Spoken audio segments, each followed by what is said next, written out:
Iya, kita lanjutkan pemirsa. Kalau kita lihat kan paling tidak ada target dari majelis hakim untuk menyelesaikan persidangan ini tidak lebih dari tanggal 10 Februari sesuai dengan masa tahanan Ferdy Sambo. Ya. Anda melihat bahwa memang akhirnya begitu beberapa keterangan di awal yang disampaikan oleh Ferdy Sambo kemudian dirubah untuk sebagai strategi paling tidak meringankan sedikit. Menurut saya terlepas dari sesi persidangan terakhir ya, bahwa Ferdy Sambo diperiksa sebagai seorang terdakwa, Putri Chandrawati juga status sebagai terdakwa.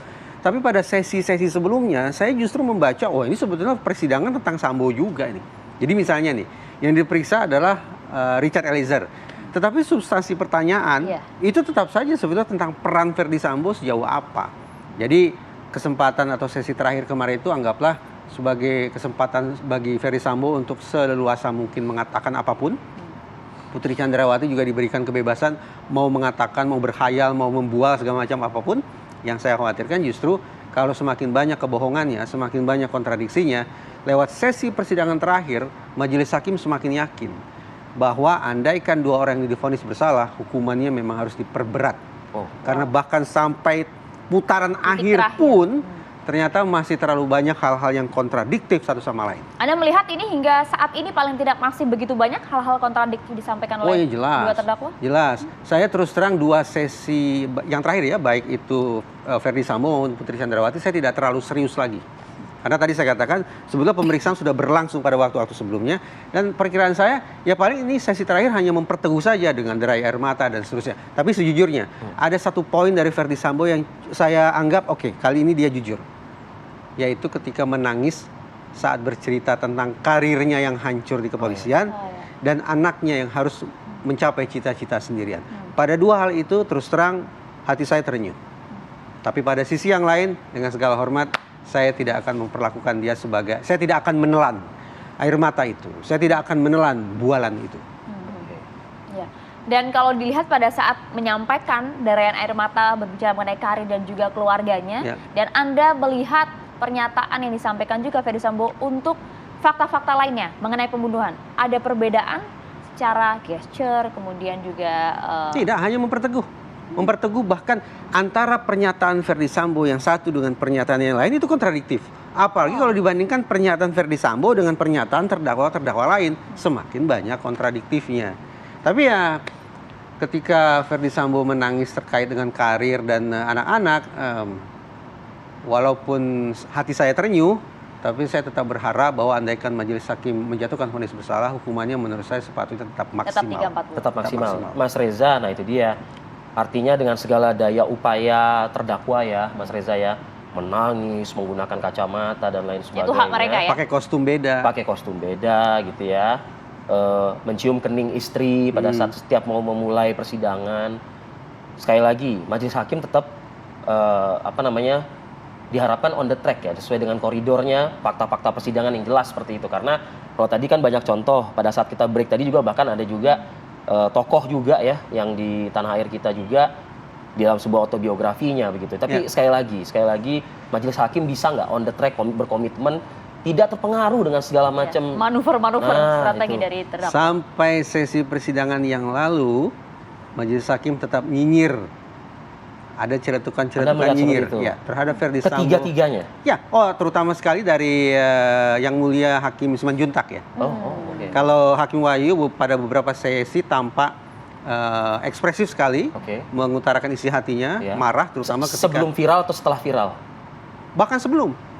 Bahkan terhadap sejumlah saksi, Hakim Wahyu sangat ekspresif mengatakan, ya intinya ingin mengatakan saksi ini tidak kredibel. Keterangan mereka tidak valid. Saya tidak butuh keterangan Anda. Betul. Ya? Kamu pikir saya buta tuli segala macam gitu ya. Itulah kalau terlalu banyak settingan. Hakim Simanjuntak menurut saya agak nyinyir nih. Misalnya, coba lihat sini, kamu nangis ya. Janganlah nangis terlalu lama. Nanti lama-lama Pak Hakim nangis juga. Iya, ke Putri ya, ke Putri. Nah, kalimat-kalimat itu saya tafsirkan sebagai ketidakpercayaan hakim terhadap skenario yang tampaknya sedang dimainkan oleh terdakwa pada saat itu. Dengan demikian, mudah-mudahan segendang sepenarian dengan saya nih.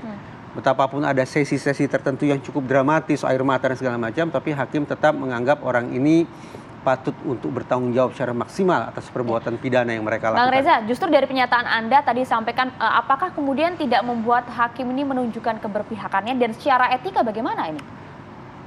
Bunyi putusan hakim itu adalah sah dan meyakinkan. Masyarakat menganggap bahwa hakim itu jadi robot, komputer yang tidak punya perasaan, tidak boleh pakai perasaan. Jadi murni mengandalkan akal sehat dan logika hukum saja. Oh, tidak bisa. Sah dan meyakinkan itu kalau kita kupas, sah itu berarti hakim membuat putusan berdasarkan fakta-fakta objektif. Logika hukumnya bagaimana, argumentasinya seperti apa, alat buktinya seperti apa, dan seterusnya. Sementara meyakinkan itu terkait dengan hati hakim. Subjektif dong, betul subjektif. Tapi kita tidak bicara subjektivitas orang sembarangan ini. Kita bicara subjektif orang yang disebut sebagai wakil Tuhan. Wakil Tuhan. Dia manusia. Keterlibatan perasaan dalam pembuatan putusan itu justru akan memperkuat produk berpikirnya. Jadi jangan anggap bahwa hakim hanya pakai pemikiran, tidak boleh pakai perasaan, salah. Hakim tidak boleh marah, salah. Riset mengatakan kalau hakim misalnya sudah marah, itu justru mengindikasikan adanya keterlibatan perasaan. Sekali lagi, kalau perasaan dan pikiran dilibatkan secara simultan dalam membuat putusan, mudah-mudahan hasilnya akan lebih adil lagi. Oke, baik, kita tunggulah kalau gitu ya nanti kapan itu tanggal 10 Februari ya. Semoga sebelum sudah selesai ya. Oke, kita coba bergabung dengan Pengadilan Negeri Jakarta Selatan untuk mengetahui apa agenda hari ini, kelanjutan juga ya dari sidang kasus pembunuhan Joshua Huta Barat. Terima kasih banyak Mas Reza Indra. Terima kasih. Ada Kani ya. Ini Kani sudah bisa bergabung sama kami. Selamat pagi Kani Dwi Aryani. Ya, selamat pagi. Ya Kani, apa update terbaru untuk persidangan hari ini? Silakan Kani. Juga Maria Assegaf serta pemirsa.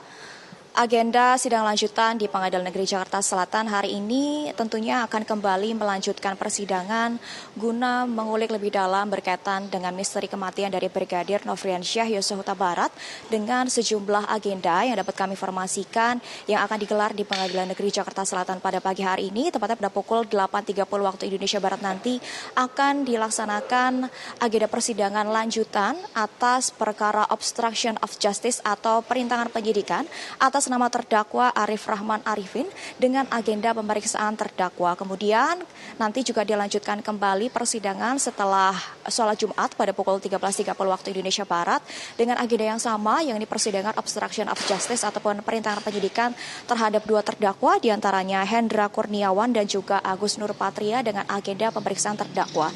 Dan ada satu agenda lagi yang patut kami konfirmasikan kembali jika kami melihat agenda di website dari Pengadilan Negeri Jakarta Selatan pada pukul 8.30 ini di ruang yang berbeda dari ruang sidang utama juga akan dilaksanakan persidangan obstruction of justice ataupun perintangan penyidikan terhadap terdakwa Irfan Widianto dengan agenda pemeriksaan saksi ahli. Di antaranya nantinya juga akan ada ahli pidana, ahli ITE dan juga ahli psikologi, yang mana ini akan kami konfirmasikan kembali apakah memang berbarengan dengan sidang yang dilaksanakan pada pagi hari ini atau dibarengi oleh persidangan yang akan dilanjutkan pada pukul 13.30 waktu Indonesia Barat pasca sholat Jumat nantinya. Tentunya ini menjadi momentum lanjutan dari momen persidangan kasus Ferdi Sambo, Putri Chandrawati dan juga kematian Brigadir Nofriansyah Yosua Huta Barat jika kita berkaca kepada posisi ataupun peran dari para terdakwa yang akan dilangsungkan pada pagi hari ini di Pengadilan Negeri Jakarta Selatan ini terhadap kasus obstruction of justice, di mana di antara masing-masing mereka ini memiliki peran dan juga tugas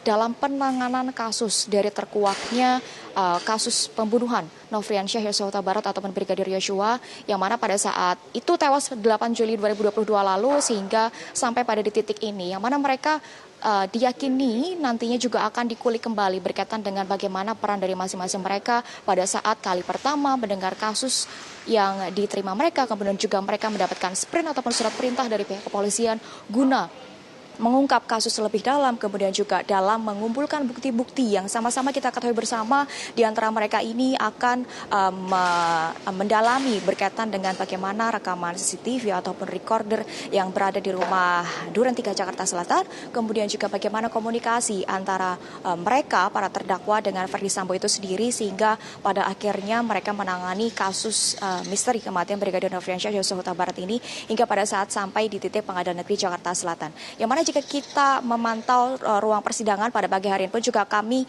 bisa gambarkan masih dipersiapkan, yang mana memang pihak pengamanan juga sudah standby di depan Pengadilan Negeri Jakarta Selatan, yang sama-sama kita akan nantikan seperti apa jalannya persidangan obstruction of justice pada pagi hari ini. Sementara demikian kembali ke studio, Maria Asegaf dan juga Fadil. Ya, terima kasih laporan lengkap Anda. Kani Dwi hari ini melaporkan langsung dari Pengadilan Negeri Jakarta Selatan. Jaga kesehatan Anda, Kani. Pemirsa, kami akan kembali sesaat lagi untuk Anda.